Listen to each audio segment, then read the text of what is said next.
Bom, prosseguindo no estudo de história da igreja, estamos na página 50, vamos agora ao item 7, a perseguição de Valeriano. Bom, estamos estudando um período que é chamado de o período da grande crise do terceiro século, onde o Império Romano está se enfraquecendo, muitas guerras civis, onde soldado romano que era simpatizante de um imperador matava, ou de um general, matava, ou entrava em guerra e matava soldados de outro general ou de um imperador, como nós vimos com Décio. Fez guerra, né, com o imperador anterior, matou naquela guerra, ele acabou vencendo o exército do imperador, assumiu o governo. Bom, então esse período de crise é um período de enfraquecimento, crise financeira, até inflação teve, né? Lá naquele período. Muitas derrotas para os bárbaros. E agora, nesse período que nós veremos agora, nós veremos derrotas, talvez a pior derrota da história do Império Romano. Tá bom? Vai ser agora com esse imperador Valeriano, que era também um homem que seguiu a linha de perseguição que tinham sido implementada por Décio, ok? Bom, então o comentário do nosso material didático diz: Valeriano foi imperador de 253 a 260 da era cristã. A princípio, Valeriano era favorável aos cristãos, mas os sacerdotes pagãos do Egito o convenceram a perseguir os cristãos, pois estes seriam contra os deuses romanos. Bom, coloquei um texto aí do historiador Eusébio de Cesareia. Ele diz: mas ambas as coisas são de admirar em Valeriano, e, sobretudo, deve-se considerar como era no princípio, como era favorável e benevolente para com os homens de Deus, porque nenhum outro imperador, nem mesmo aqueles que se diz que foram abertamente cristãos, teve uma disposição tão favorável e acolhedora. Bom, eu falei com vocês aí de diversos imperadores que em determinado momento eles foram simpáticos aos cristãos, tá bom?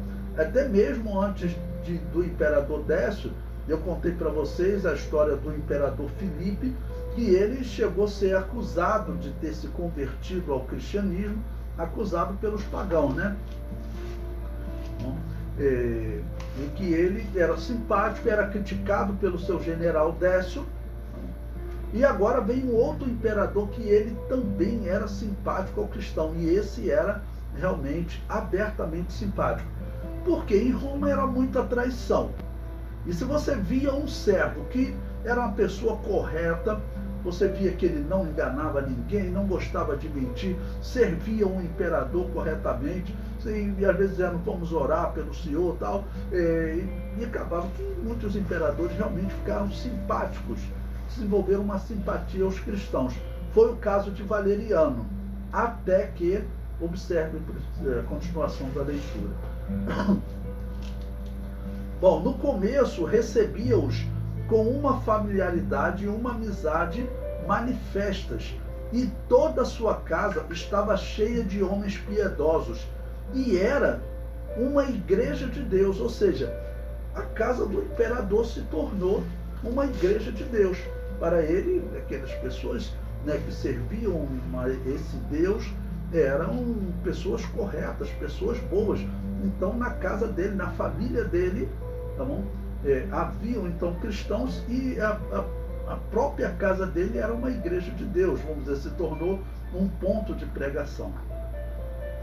Mas o mestre e chefe supremo dos magos do Egito conseguiu persuadi-lo a desembaraçar-se deles, e ordenava matar e perseguir os puros e santos varões, porque eram contrários e obstáculo de seus infames e abomináveis encantamentos, pois são efetivamente e eram capazes, com sua presença e com sua vista, e mesmo somente com sua respiração e o som de suas vozes, de destruir as armadilhas dos pertíferos demônios, ou seja, os cristãos que estavam servindo o imperador, eles repreendiam, expulsavam demônios. Então aqueles sacerdotes pagãos não se davam bem com os cristãos.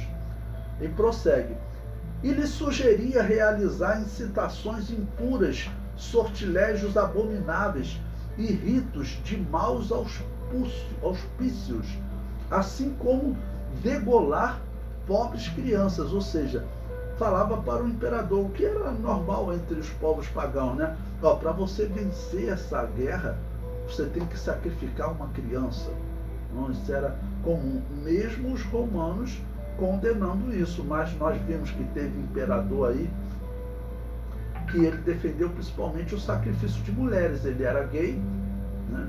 Como aquele Heliogábalo, ele era gay, fazia suas passeatas todo pintado junto com jovens que chamavam de jovens virgens, vestidos de mulheres, né? E ele pedia até o sacrifício de mulheres, tá bom? E aqui esses pediam sacrifício de crianças.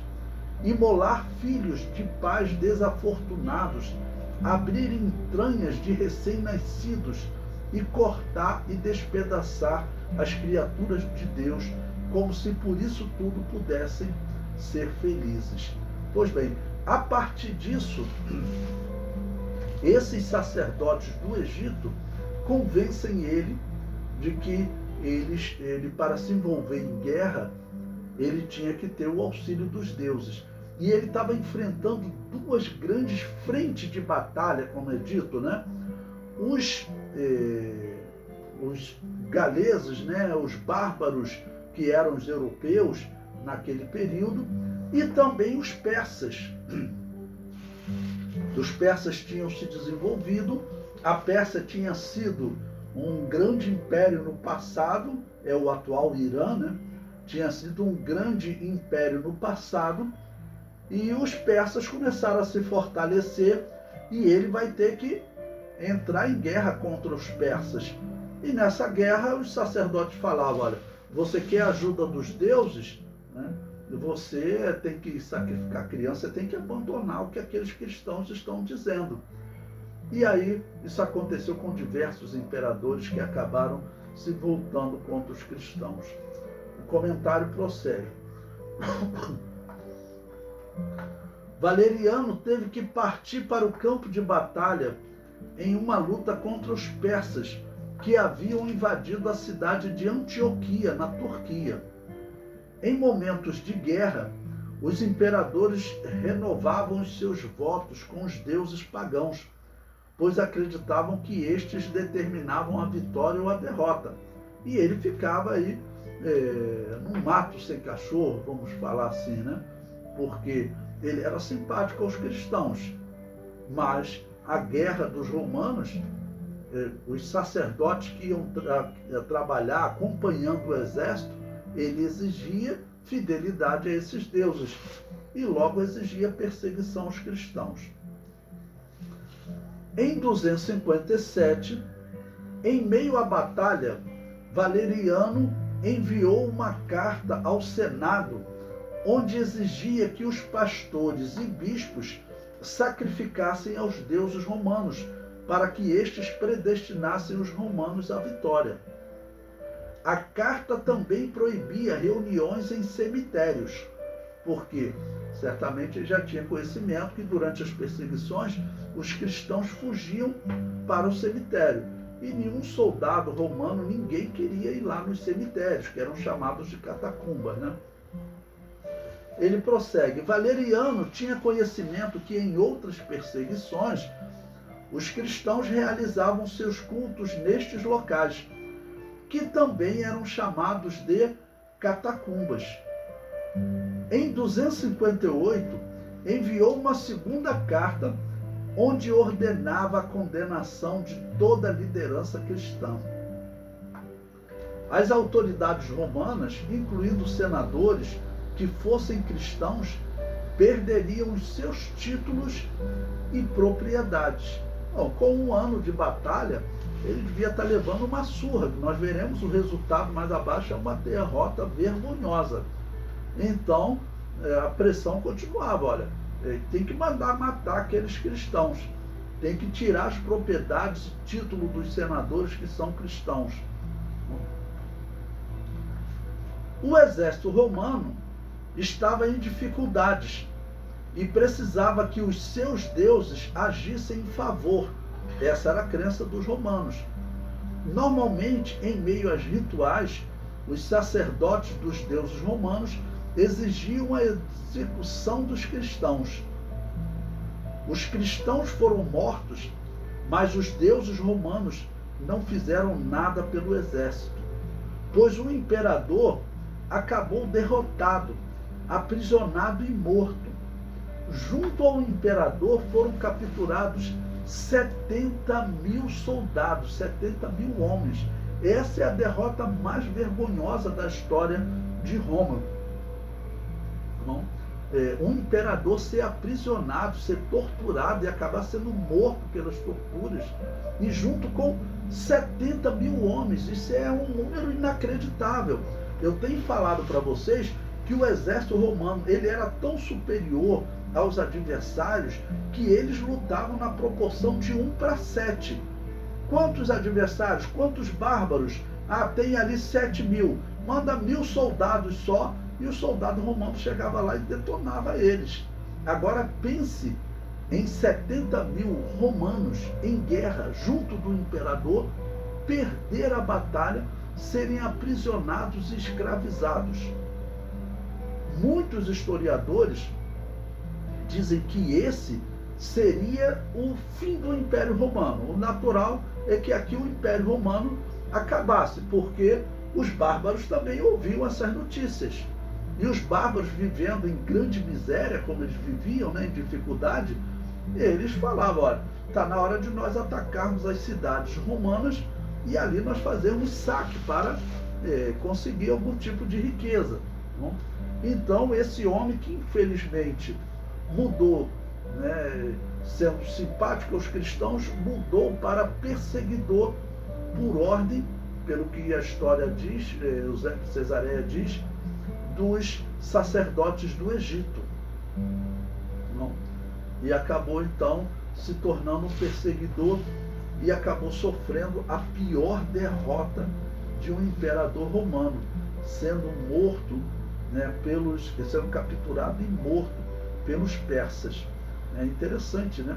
São os persas, o atual Irã, que matou esse imperador. Diz a história que esses persas, nós estamos no ano agora 257, desculpa, diz a história que surgiu lá na Pérsia um grupo de homens que eles se diziam descendente de Ciro, né, aquele grande imperador que venceu a Babilônia.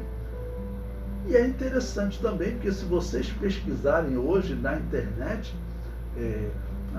na década de 70, teve a família dos reis persas que ainda governavam o Irã, eles acabaram sofrendo um ataque, né, dos muçulmanos xiitas que dominaram o poder no Irã e implantaram lá uma teocracia, né, onde Alá governa.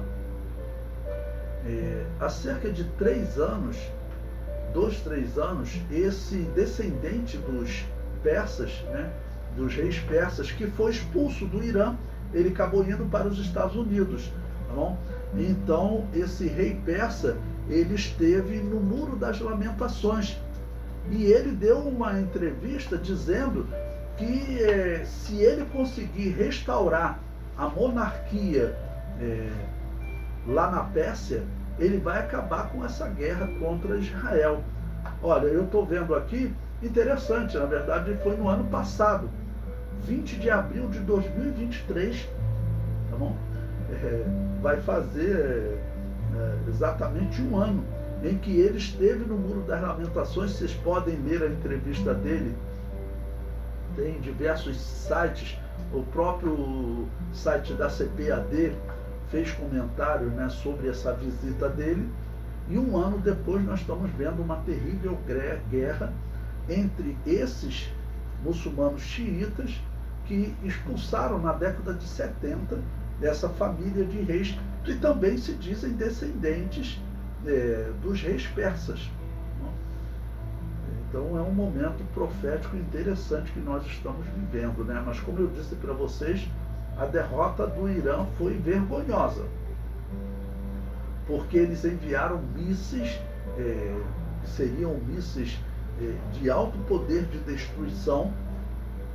Antes as pessoas diziam, esse sistema de defesa de Israel, ele destrói esses pequenos foguetes que o Hezbollah e o Hamas envia. Mas quero ver quando o Irã mandar aí grandes mísseis. Pois bem, eles enviaram no sábado, no último sábado agora.